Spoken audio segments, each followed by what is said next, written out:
wise wizard. Not so fast. First, you must answer a riddle.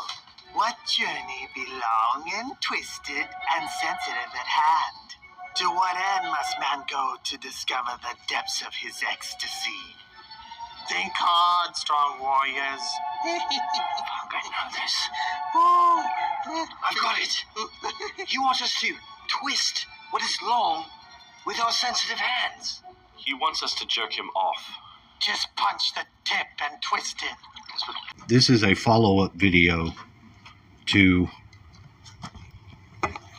how do you handle your brother wanting you to die. I brought this topic up, but I brought it up with my brother too.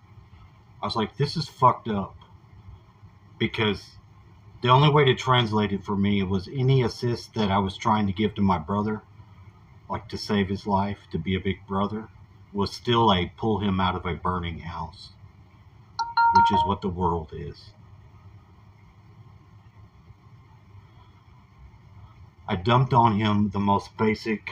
After doing that and then denying his chatter, I'm getting back on point with him. I've told him I'm not talking to him right now, but I'll text him that I need him to know these facts. This is why I've got this hat on. I'm also experiencing some hardcore Mandela effect. See, he's gotten another girlfriend, but he's broken up with his wife. Now, I remember him telling me this girl was Chelsea. I remember. So now he's telling me it's Kimber, which I don't recall ever hearing that name before. My memory's not that fucked up. I remember Chelsea because I was fucking a Kelsey. And I lock it into my mind. So I'm like, what's going on? Is this a Mandela effect? What the fuck? Well, of course he does say, well, I'm friends with that girl. I can distinguish between the two things. I didn't have this other name till now. I don't know what the fuck is going on. But it's his life. I don't care. Okay, I was like, this is a Mandela effect for me because I don't remember this name at all until now.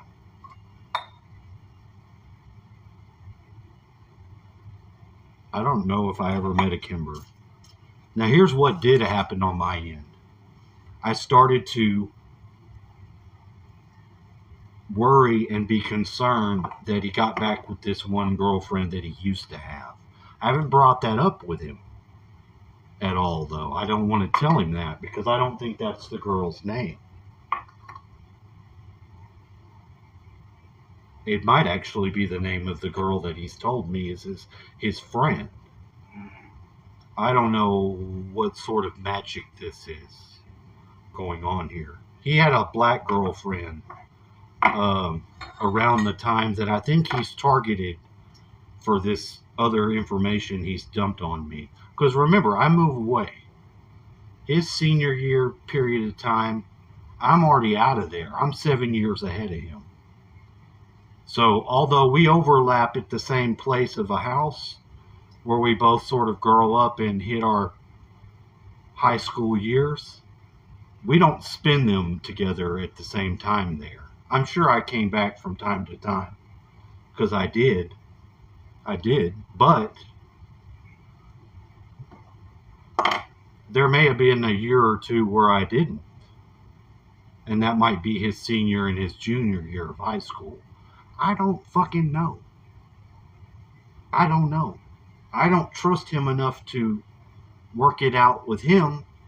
I have to take his pieces like they're a very important puzzle that I got to put together. So I can suss it out from him. But the right ways to do that I tried, like communicating to my nephew, communicating to my sister-in-law, which is his ex-wife, I actually tried to just earnestly communicate with them. It didn't get any communication to happen. It wasn't like I was looking for... I didn't have anything to ask. I wasn't going to ask them anything. But to some degree, I thought they would be able to inform me, and I would be able to be family and listen and let it happen. Because that's the way my process works.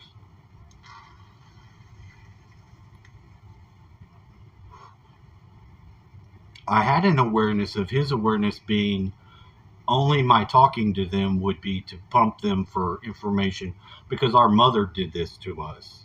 She did do this like this. I'm trying to operate within the parameters of my mom's wisdom without her malice. You know what I'm saying? Does that make sense? We've entered a new phase. Ergo the hat. It's not a phase that I'm that comfortable with, but I'm able to look at it and see what it is. And I have to share that with a third party, that is you, which reinforces the forward momentum of my own self, that I need to exist in the living future that I wish to inhabit with a physical body. Well, you know, that does dumb itself down or materialize very fast. But these are necessary things. Like, I necessarily need this friend of mine for sobriety because she's a pretty chick. I may not have anything ever to do with her physically like that, but I can look at an attractive enough woman to keep myself alive. While a friend of mine did not. The intrigue and power dynamic within that dangerousness is part of the equation for my movement that I need. I need it. It's not a big deal to point that out, the truth, but you have to be as earnest about something like that to share. I've had to share it with her because at first she ghosted me, and she's been my wingman in sobriety. And, you know, that's necessary. Why? It is. Because she says she wouldn't have anything to do with me if I was... We can't consummate our marriage. Now, see, have you ever got a fiance for the sake of warfare? I mean, spiritual warfare can be fun, too. Like bedtime. If you understand what I'm actually trying to say there, it will make a lot of sense. But if you don't, it sounds like high foolishness.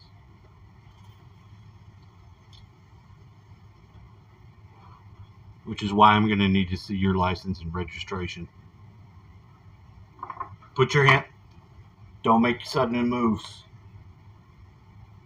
Don't you pull away from me. You get only a moving violation warning. You're a goat driving a car.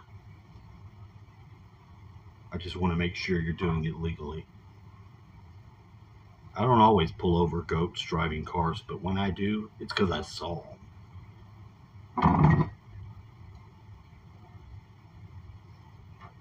So maybe you understand the point of that. So this is where I'm at with my brother, who would rather have me die than share the half of the money of the house and get there with me. I think he's going to have every subconscious slow roll that process as can be humanly possible until he finally realizes that